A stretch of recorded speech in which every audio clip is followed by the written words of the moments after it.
अस्सलाम वालेकुम viewers, AQ के किचन में आपको खुशामदीद करती हूँ एक दफ़ा फिर एक नई रेसिपी के साथ। आज जो रेसिपी मैं आपके साथ शेयर कर रही हूँ वो एक बेहतरीन किस्म का सिरप शरबत बनने वाला है, जिससे आप मुख्तलिफ़ किस्म के ड्रिंक्स बना सकते हैं, दूध में भी और बग़ैर दूध के भी, पानी के साथ भी। ये जो है वो रोज़ का मैं सिरप बनाना सिखा रही हूँ, रोज़ का शरबत। अच्छा, इसके जो बेनिफिट्स हैं वो सिर्फ ये हैं, ये तो हैं ही कि गर्मी में ये बहुत आपको तस्कीन देगा, ठंडक फ़राहम करेगा, लेकिन ये जो ब्लड प्योरीफायर होता है उसका भी काम करता है, कलर की फेयरनेस का भी काम करता है।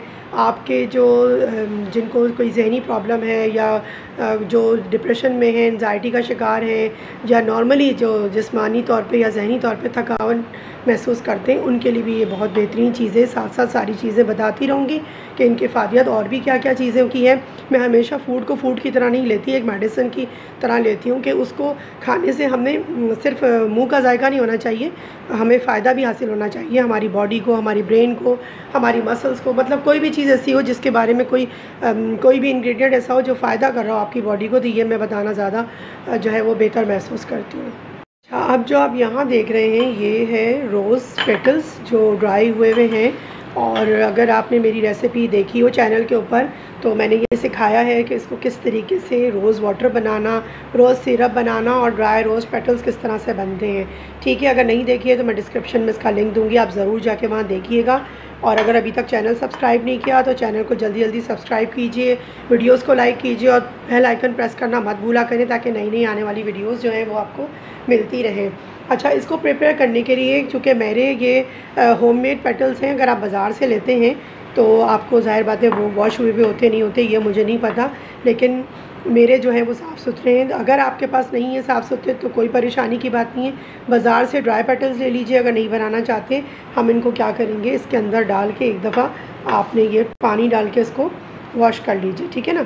मेरे चूँकि वॉश हुए हैं तो मुझे इतना कोई मसला नहीं है, लेकिन मैं आपको दिखाने के लिए फिर भी आपको बता देती हूँ कि ये हमने तकरीबन पानी जो है वो एक जग जितना भी हो, वॉश करने के लिए कोई मसला नहीं है।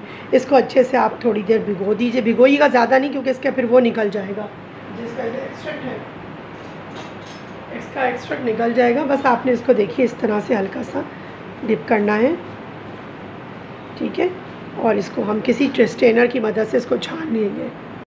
अच्छा व्यूअर्स, देखिए ये जो है वो मैंने इस तरीके से इसको डिप कर दिया। अब देखिए मैंने रोज़ वाटर भी बनाना सिखाया है, तो ये है मेरे पास 1 टेबल स्पून रोज़ वाटर। कोई इलायची कोई चीज़ मत डालिएगा, वरना जो रोज़ का एक असल अपना फ्लेवर होता है। और ये मैंने लिया है फूड कलर, आप इसमें थोड़ा सा ये रोज़ वाटर में डालूँगी और ये इसमें डाल दूँगी। वैसे मैं कलर के हक़ में होती नहीं हूँ डालने के लिए कि आप कोई भी आर्टिफिशियल कलर या स्वीटनर इस्तेमाल कीजिए, लेकिन ये कि लोगों को ज़रा कलर अच्छा लगता है तब वो पीते हैं कोई चीज़ भी। मुझे इतना कोई इशू नहीं होता, मैं चीज़ों की इफ़ादियत को ज़्यादा देखती हूँ, ठीक है। ये हमने इसके अंदर डाल दिया रोज़ वाटर भी और ये कलर भी, ठीक है। इसको हल्का सा करेंगे मिक्स। मैंने आपको जैसे बताया, देखिए कलर डालते ही जो है वो उसका अपना भी कलर आएगा, लेकिन कलर डाल के थोड़ा सा अच्छा कलर आ जाएगा जब हम इसको पूरा फुल प्रिपेयर करेंगे। ये है 1 कप चीनी, शुगर, बस ये आपने इसके अंदर डाल दिया हमने। अब हम इसको रखते हैं चूल्हे के ऊपर और बताती हूँ आपको इसको कि ये जब इसकी चीनी घुल जाएगी तो हम इसको स्ट्रेन कर लेंगे। स्ट्रेन करने के बाद इसको कितना पकाना है, क्या करना है, इसका प्रोसीजर वो आगे नेक्स्ट स्टेप बाय स्टेप मैं आपको बताती हूँ। अच्छा व्यूअर्स, देखिए ये इस तरह से मैंने इसको चूल्हे पे रख दिया पकाने के लिए। ये हल्की आंच पे जब तक आपने पकाना है, जब तक ये जो चीनी है नीचे भी मुझे महसूस हो रही है, ये अच्छे से घुल ना जाए, ठीक है। उसका नेक्स्ट स्टेप ये होगा कि मैं इसको स्ट्रेनर से स्ट्रेन करके और साफ़ करके बिल्कुल, और फिर इसको कुक करूँगी। कहाँ तक कुक होगा, कितना होगा, क्या इसकी कंसिस्टेंसी होगी, ये सारा आपसे शेयर करूँगी स्टेप बाय स्टेप, ठीक है। अच्छा व्यूअर्स, देखिए ये अच्छे से चीनी घुल चुकी है और जो पेटल्स हैं उन्होंने अपना कलर इसके अंदर छोड़ दिया, ठीक है। और ये तकरीबन देखें ये सफ़ेदी पर आ रहे हैं, तो ये अब इस टाइम पे हम इसको छान लेंगे। थोड़ा और पकाना चाहें तो और पका लीजिए, ठीक है ना, कोई मसला नहीं है, बस चीनी अच्छे से घुलनी चाहिए, क्योंकि अभी कुकिंग तो इसकी जारी होगी। और इसको हम इस तरीके से सारा छान लेंगे। छान के ये जो भी देखें कचरा, देखें आप, सब वाइट सब हो गया, यानी कि इसका जो गुलाबी रंग था और इसकी खुशबू बहुत अच्छी आ रही है, बहुत अच्छा अरोमा आ रहा है इसका। ऐसा लग रहा है असली जो है वो गुलाब के फूल जो हैं वो फैले हुए हैं। बस इसको हम कर देंगे साइड में। और अब जो ये हमारे पास आया है इसको मैं कुक करती हूँ और आपको दिखाती हूँ। अच्छा व्यूवर्स, देखिए ये मैंने अच्छे से छान के इसको अब कुकिंग करने के लिए रख दिया इसको। ठीक है, ये अभी 15-20 मिनट लेगा, आहिस्ता आहिस्ता कुक होता चला जाएगा और ये गाढ़ा शीरे की और शरबत की शक्ल इख्तियार कर लेगा। जब आप ये वाला शरबत पिएंगे ना, तो मुझे यकीन है कि आप लाल शरबत जो मिलता है बाज़ार में वो पीना बिल्कुल छोड़ देंगे। एक चीज़ का और जहन में ख्याल रखिएगा कि ये देसी गुलाब की पत्तियों से मेरा बना हुआ है, जो ड्राई पेटल्स हुए में ये देसी गुलाब के पत्ते हैं। ठीक है, एक मिलते हैं देसी और एक दूसरे होते हैं, उनका कलर भी अच्छा नहीं आएगा, खुशबू भी अच्छी नहीं आएगी। तो ये वाला शरबत बनाने के लिए आपको देसी ही गुलाब की पत्तियों का इंतखाब करना पड़ेगा, एक पॉइंट। दूसरा पॉइंट ये कि जब आप घर में इसको हम ड्राई कर रहे होते हैं तो हम साफ़ सुथरे जो लीव्स होते हैं, पेटल्स होते हैं उनके, वो हम लोग इस्तेमाल कर रहे होते हैं, उनको ड्राई करते हैं। और जो आप बाज़ार से लेते हैं तो वो पूरे पूरे फूल को ड्राई कर देते हैं। उसमें होता ये है कि जो बारीक सा ज़ीरा जो अभी आप इसके ऊपर नज़र नहीं आ रहा, वो इसके अंदर रह जाता है, गुलाब के जो फूल जब ड्राई कर रहे होते हैं हम। तो आपने क्या करना है कि जो मैंने अभी स्ट्रेनर से छाना, आपने उसमें एक मलमल का कपड़ा भी रख लेना है और उसके बाद आपने उसको छानना है, ताकि जो बारीक ज़ीरा वगैरह है वो भी छन जाए और वो चीज़ें इसके अंदर शामिल ना हो सकें। अब हम इसको पकने के लिए तकरीबन 15-20 मिनट के लिए छोड़ देते हैं। धीमी आंच पे ये पकता रहेगा, आहिस्ता आहिस्ता इसका टेक्सचर गाढ़ा होगा। मैं आपको दिखाती रहूँगी कि कितना हमें कुक करना है कि इसमें क्रिस्टल्स ना बने चीनी के। ठीक है, अच्छा व्यूवर्स, देखिए ये माशाल्लाह से पक के तकरीबन 20 से 25 मिनट हो गए इसको हल्की आंच में पकते हुए। आपने देखा हल्की आंच में मैंने बनाया, नहीं तो साइडें अगर जलेंगी तो जो चीनी होती है उसका कैरेमल का फिर अलग से एक फ्लेवर आ जाएगा।